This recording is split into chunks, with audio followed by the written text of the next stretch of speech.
What's up, fellow polymaths? In this video of the Java Fundamentals tutorial, we'll be going over streams. Streams is a feature that was introduced in Java 8. Streams represent a sequence of objects from a source, which support aggregate operations in a way similar to SQL statements. Streams provide additional functional programming ability in Java. They can be found in the java.util.stream package. Java code that utilize streams are smaller and look more clean. Streams does not store the elements. They only compute the elements from a source, such as a collection, array, or an input-output resource. Operations performed on a stream does not modify the source that the stream came from. For example, filtering a stream obtained from a collection produces a new stream without the filtered elements, rather than removing the elements from the source collection. This is an example of pipelining.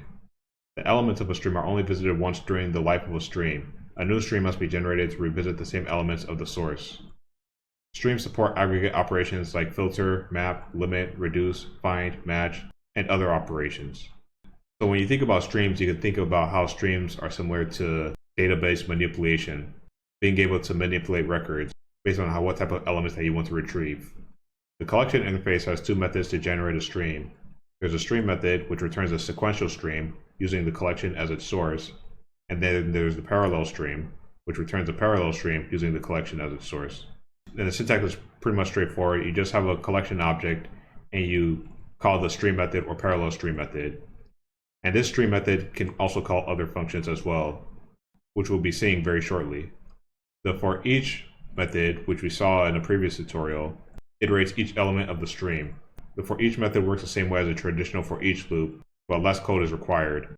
And the syntax, as you've seen before in previous tutorials, is pretty much straightforward. You have the object and it calls a for each method.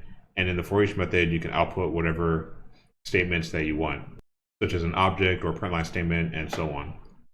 The map method is used to map each element to its corresponding result. And the way that this map method is called is that it's called after the stream method, which is derived from the collection object. This map method can also call other functions. The filter method is used to eliminate elements based on a certain criteria. You can think of the filter element like the SQL statement, how SQL statements is used to filter out only the records that you need from a database table. The syntax for the filter statement is similar as some of the other operations derived from the stream method. Just like the map method, the filter method can also call other functions. The limit method is used to reduce the size of the stream. You can think of this as a SQL limit or the top statement, where you only want a specified number of results. For the limit statement, it takes in an integer as a parameter, and this represents how much you want to limit the number of elements to be output. The sorted method is used to sort the stream. This is very similar to the SQL ascending or descending statement. Parallel stream is the alternative of the stream method for parallel processing. And just like the stream method, the parallel stream can call the other operations such as filter and so on.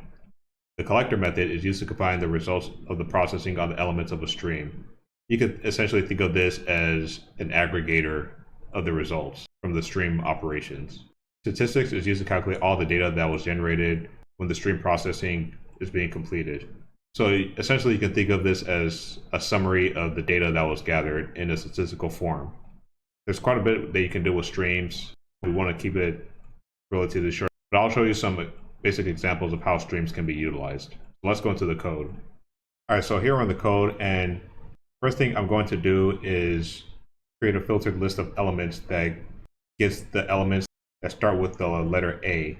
And this collection is going to contain a list of foods. So let's do that right now.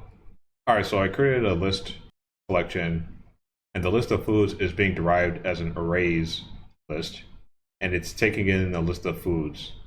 So right now there are 7 elements in this collection. So what I'm going to do is filter out the list so I only look at the ones that start with an A. But let's also go for the ones that start with the letter A and the letter D.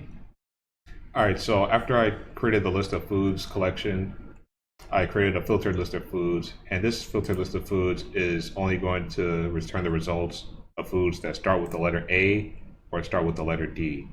So let's run the code and see what we get. All right, so we have our result. We have an apple, asparagus, and dates. And as we see here from the initial list, the only foods that started with an A or D are apple, asparagus, and dates. So that's an example of utilizing the stream method. Now that we've done that, let's use the for each method. All right, so I created a simple statement that calls the for each method from the initial list of foods. So let's run the code and see the result. All right, so we have our result here.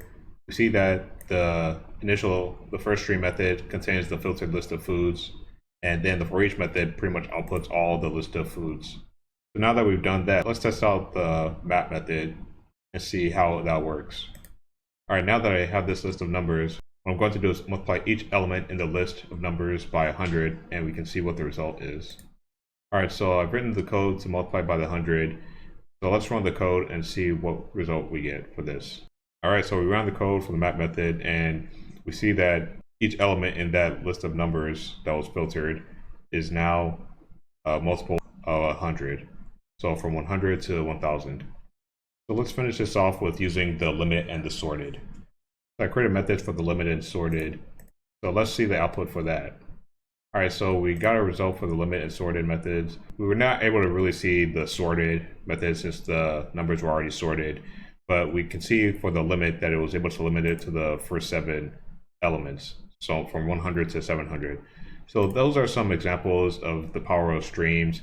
We went over the stream methods, the filter method, the for each, the map method, the limit, and the sorted method, as well as the collectors methods.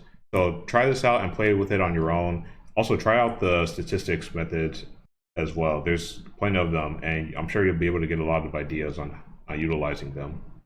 All right, here's our assignment for this topic. Number 1, name 3 aggregate methods that the streams method comes with. Number 2, name the 2 types of stream methods that as well as their purpose. Number 3, write a program that uses a filter method that filters from a list of strings and then counts the number of string values that are not empty. If this video was of any value to you, then please leave a like, comment, share, and subscribe. Thanks for watching, and I'll see you later.